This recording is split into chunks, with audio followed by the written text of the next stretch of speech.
আসসালামু আলাইকুম। সবাইকে স্বাগত জানাচ্ছি। আমি নাসরুল ইসলাম তন্ময়। শুরুতে বিআরবি কেবল সংবাদ শিরোনাম।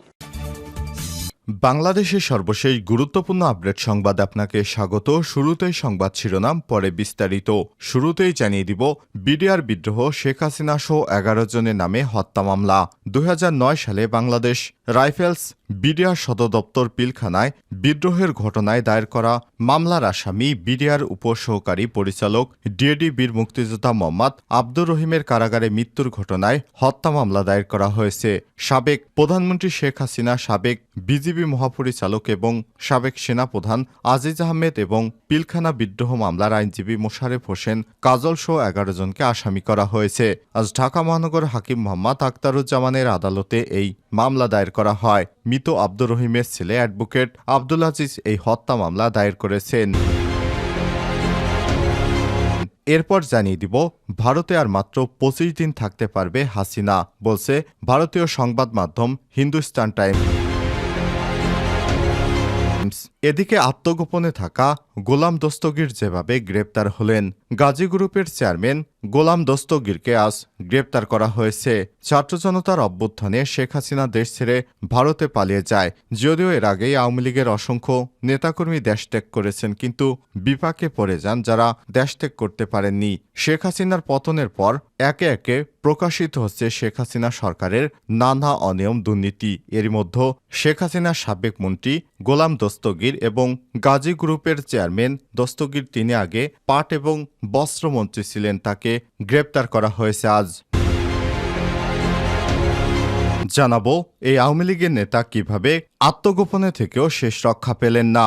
এদিকে যৌক্তিক সময়ে নির্বাচনের উদ্যোগ নেবে অন্তর্বর্তীকালীন সরকার, বললেন বিএনপির জাতীয় স্থায়ী কমিটির সদস্য মেজর অবসরপ্রাপ্ত হাফিজউদ্দিন আহমেদ।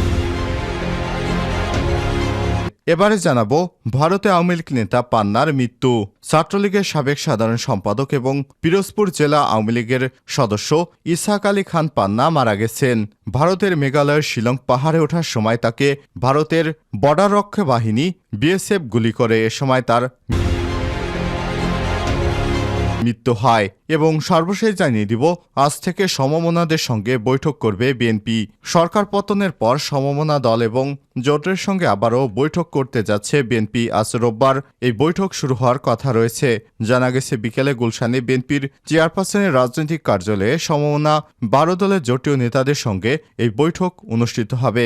এরপর সন্ধ্যা 7টায় জাতীয়তাবাদী সমমনা জোটের সঙ্গে বৈঠক হওয়ার কথা রয়েছে। বিএনপির প্রেস সচিব সাইরুল কবির খান জানিয়েছেন, বাকি দল এবং জোটগুলোর সঙ্গেও কার্যক্রমে বৈঠক করবে দলটি। পর্যায়ক্রমে এই বৈঠক অনুষ্ঠিত হবে। বর্তমান পরিস্থিতিতে কিভাবে ঐক্যবদ্ধ থেকে কাজ করা যায় সে বিষয়ে বৈঠকের পদক্ষেপ নেয়ার ব্যাপারে আলোচনা হবে। সেই সঙ্গে রাষ্ট্র সংস্কার এবং নির্বাচন অগ্রাধিকার পাবে। প্রিয় দর্শক, এতক্ষণ শুনছিলেন সংবাদ শিরোনাম, এবারে বিস্তারিত। তবে তার আগে বন্ধুরা, অনুরোধ থাকবে এই সংবাদটিতে একটি লাইক দিন।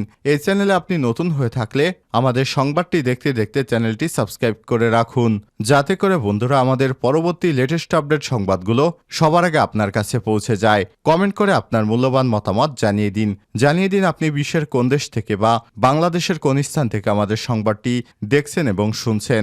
এবারে বিস্তারিত। বিডিআর বিদ্রোহ, শেখ হাসিনা সহ 11 জনের নামে হত্যা মামলা। 2009 সালে বাংলাদেশ রাইফেলস বিডিআর সদর দপ্তর পিলখানায় বিদ্রোহের ঘটনায় দায়ের করা হত্যা মামলার আসামি বিডিআরের উপসহকারী পরিচালক ডিএডি বীর মুক্তিযোদ্ধা মোহাম্মদ আব্দুর রহিমের কারাগারে মৃত্যুর ঘটনায় হত্যা মামলা দায়ের করা হয়েছে শেখ হাসিনার বিরুদ্ধে। সাবেক প্রধানমন্ত্রী শেখ হাসিনা, সাবেক বিজিবি মহাপরিচালক এবং সাবেক সেনাপ্রধান আজিজ আহমেদ এবং পিলখানা বিদ্রোহ মামলার আইনজীবী মোশারেফ হোসেন কাজল সহ 11 জনকে আসামি করা হয়েছে। রোববার 25 আগস্ট ঢাকা মহানগর হাকিম মোহাম্মদ মুখতারুজ্জামানের আদালতে এই মামলা দায়ের করা হয়। মৃত আব্দুর রহিমের ছেলে অ্যাডভোকেট আব্দুল আজিজ এই মামলা দায়ের করেছেন বলে জানা গেছে। মামলার অন্য আসামিরা হলেন সাবেক কারা মহাপরিদর্শক ব্রিগেডিয়ার জেনারেল অবসরপ্রাপ্ত মোহাম্মদ আশরাফুল ইসলাম খান, ঢাকা দক্ষিণ সিটি কর্পোরেশনের মেয়র ব্যারিস্টার শেখ ফজলে নূর তাপস, সংসদ সদস্য শেখ সেলিম, নূর আলম চৌধুরী লিটন, শেখ হেলাল, জাহাঙ্গীর কবির নানক, মির্জা আজম এবং হাসানুল হক ইনু। এছাড়াও 2010 সালে জুলাই দায়িত্বরত কেন্দ্রীয় কারাগারে জেল সুপার এবং কারাগারে চিকিৎসকদেরও আসামি করা হয়েছে। অজ্ঞাতনামা আরও 200 জনকে আসামি করা হয়। উল্লেখ্য 2009 সালের 25 এবং 26শে ফেব্রুয়ারি তৎকালীন বিডিআর সদর দপ্তর পিলখানায় সুপরিকল্পিতভাবে বিদেশি এজেন্ডা নিয়োগ করে 57 জন সেনা অফিসার সহ 74 জনকে হত্যা করে। পরে বিডিআর বিদ্রোহের অভিযোগে চকবাজার থানায় হত্যা মামলা দায়ের করা হয়। ভারতে আর মাত্র 25 দিন থাকতে পারবে হাসিনা, বলছে ভারতীয় সংবাদ মাধ্যম হিন্দুস্তান টাইম। বৈধ উপায়ে আর মাত্র 25 দিন ভারতে থাকার সময় পাবে হাসিনা।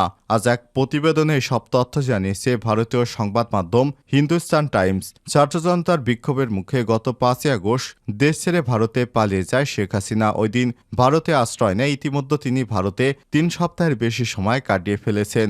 গত সপ্তাহে শেখ হাসিনা সহ তার সরকারের সবার কূটনৈতিক লাল পাসপোর্ট বাতিল করেছে বাংলাদেশ সরকার। এই পরিস্থিতিতে ভারতে অবস্থানরত সময় ফুরিয়ে আসছে শেখ হাসিনা খুব শীঘ্রই অবৈধ হয়ে যাবেন ভারতে।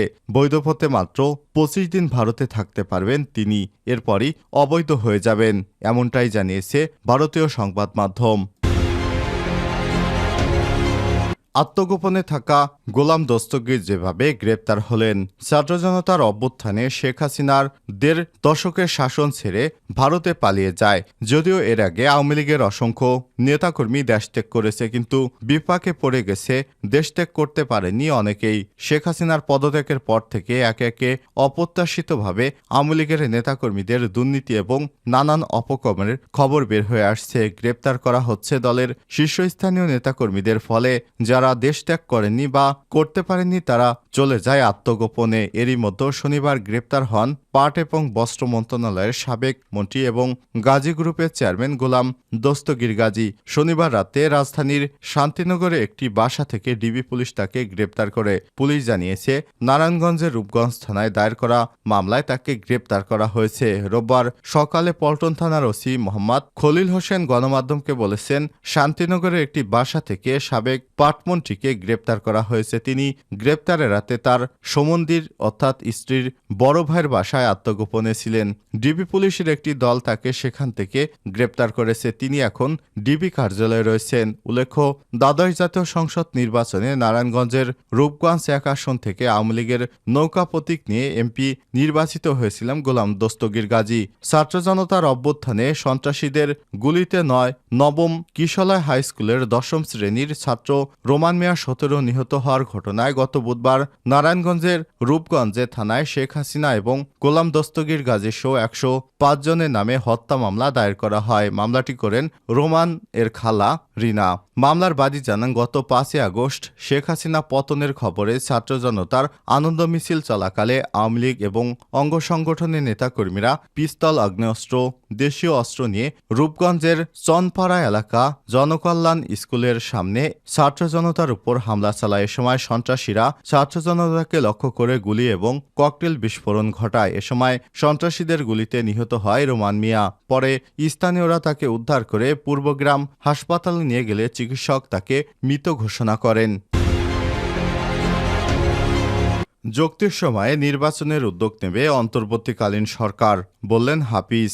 বিএনপির জাতীয় স্থায়ী কমিটির সদস্য মেজর অবসরপ্রাপ্ত হাফিজউদ্দিন আহমেদ বলেছেন, একটি ব্যতিক্রমী বিপ্লবের মধ্যে শেখ হাসিনা দেশ ছেড়ে পালিয়েছে। ছাত্র জনতার রাজনৈতিক দলগুলো মিলিয়ে ডক্টর ইউনূসের নেতৃত্বে একটি অন্তর্বর্তী সরকার প্রতিষ্ঠা করা হয়েছে। আমরা এ সরকারকে সহযোগিতা করব। এ সময় তিনি বলেন, আমরা চাই দীর্ঘদিনের জঞ্জাল আওয়ামী লীগের সরকার যে সমাজ রেখে গেছে, অর্থনীতি মারাত্মকভাবে ক্ষতি হয়েছে, আয়নাঘরের মতো মানবাধিকার লঙ্ঘনকারী প্রতিষ্ঠানের মাধ্যমে দেশের মানুষকে গুমখুন করেছে, তাদের বিরুদ্ধে দ্রুত ব্যবস্থা নেওয়ার জন্য আমরা সরকারকে সময় দিতে চাই। আমরা আশা করি একটি যৌক্তিক সময়ে জনপ্রতিনিধিদের কাছে সুষ্ঠু নির্বাচনের লক্ষ্যে অন্তর্বর্তী সরকার উদ্যোগ নেবে।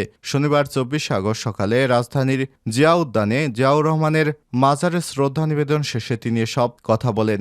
বিএনপির ভাইস চেয়ারম্যান পদে সদ্য মনোনীত নুরুল ইসলাম মনিকে নিয়ে জিয়াউর রহমানের মাজারে শ্রদ্ধা নিবেদন করে দলীয় স্থায়ী কমিটির এই নেতা। এ সময় হাফিজ বলেন, আজ জিয়াউর রহমানের মাজারে এসেছেন বিএনপির ভাইস চেয়ারম্যান নুরুল ইসলাম মনি। এই নেতা আগামী দিনে বরগুনায় আরও উন্নয়নের পথে এগিয়ে নিয়ে যাবেন। এ সময় তিনি বলেন, অনেক ত্যাগের বিনিময়ে আমরা অন্তর্বর্তীকালীন সরকার পেয়েছি। বিএনপির ১৬ বছর আগে এই আন্দোলন শুরু করেছিল। আমাদের শত শত নেতাকর্মী খুন হয়েছে, হাজার হাজার নেতাকর্মী জীবন দিয়েছে। আওয়ামী লীগের সরকার বিএনপি এবং অঙ্গ সংগঠনের উপর যে ধরনের অত্যাচার করেছে সেটি নিষ্ঠুর, নিষ্পেষিত।